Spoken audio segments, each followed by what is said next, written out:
ইংরেজিতে ১২ তে ১২ পাইতে মাত্র এই ৮টা টপিক দেখে যাও। তুমি পরীক্ষায় অবশ্যই ১২ তে ১২ পাবে যদি তুমি ঢাকা ইউনিভার্সিটির সিউনিটে পরীক্ষা দিয়ে থাকো। তো এখনই টপিকগুলো তোমার বইটা সামনে নিয়ে আসো এবং ভিডিওটা দেখতে দেখতে সমস্ত টপিক যেগুলো নাম বলবো সুন্দর করে করে লাল কালি দিয়ে দাগিয়ে রাখো। প্রথমত যেটা বলবো সেটা হলো ভোকাবুলারি। এখান থেকে অ্যাটলিস্ট ২টা মার্ক তুমি পাবেই পাবে। সুতরাং ভোকাবুলারি এখন আর পড়বা না, জাস্ট যেগুলো পড়ছিলা আগেই সেগুলোর প্র্যাকটিসটা যেটা আছে ওইটা অবশ্যই প্র্যাকটিস করবা।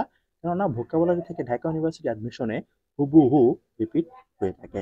দ্বিতীয়ত যে বিষয়টা বলবো সেটা হলো প্রিপজিশন। এখানে প্রিপজিশন বলতে কিন্তু একটা আছে শুধু প্রিপজিশন, আর একটা আছে অ্যাপ্রোপ্রিয়েট প্রিপজিশন। দুইটা থেকে কিন্তু অ্যাটলিস্ট ২টা আসবেই আসবে। সুতরাং তাহলে এইটা শুধু আগের মতোই প্র্যাকটিসে রাখো। তৃতীয়ত যেটা বলবো সেটা হলো স্পেলিং। এখান থেকে মাস্ট বি একটা আসবে, সব থেকে বেশি আসার সম্ভাবনা হলো প্রিভিয়াস থেকে হুবহু চলে আসার সম্ভাবনা সব থেকে বেশি। সুতরাং প্রিভিয়াসের যে স্পেলিং গুলো পড়ে গেছে ওইগুলো এখনই একবার রিভিশন দিয়ে নাও।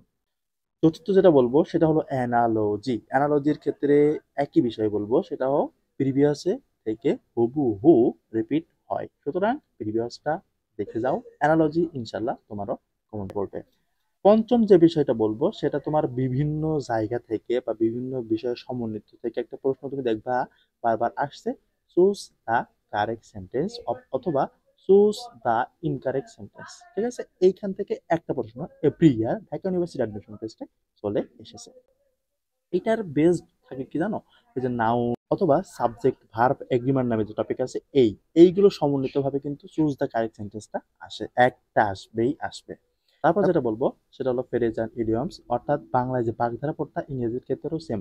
এখানে কিন্তু কোনো পেশা দেওয়ার দরকার নেই, জাস্ট যে বাগধারাগুলো পড়ছিল বা যে ফ্রেজ অ্যান্ড ইডিয়মস গুলো পড়ছিল ওইগুলোই এখন দেখে যাও, কেননা এখান থেকে কিন্তু চলে আসার সম্ভাবনা খুবই বেশি এবং হুবহু চলে আসার প্রতি বছর।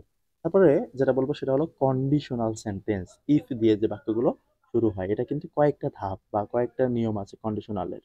এই নিয়মগুলো একটু ক্লিয়ার হয়ে যাবে, কারণ এটা কিন্তু রিটেনের ক্ষেত্রেও কি মাঝে মাঝে চলে আসে। সুতরাং কন্ডিশনালের বিষয়টাও অবশ্যই লক্ষ্য করতে হবে বা পড়ে যেতে হবে। সর্বশেষ যে বিষয়টা বলবো সেটা হলো রাইট ফ্রম ভার্বস। এটা কিন্তু মোস্ট ইম্পর্টেন্ট উপরের গুলোর মতোই, কেননা হুবহু এখান থেকে কিন্তু রুলস দেখা যায় যে তোমার রিটেনে এবং এমসিকিউতে কাজে লাগে। সুতরাং রাইট ভার্বস যে রুলস আছে একবার সর্বশেষ রিভিশন দিয়ে যেতেই হবে পরীক্ষার হলে যাওয়ার পূর্বে। তাহলে এই ৮টা টপিক ফলো করলে ইনশাল্লাহ তুমি ইংরেজি থেকে তো ১২ তে ১২ পাবা, ফেল তো দূরের কথা, বরং ১২ তে ১২ পেয়ে টপ করবা ঢাকা বিশ্ববিদ্যালয়।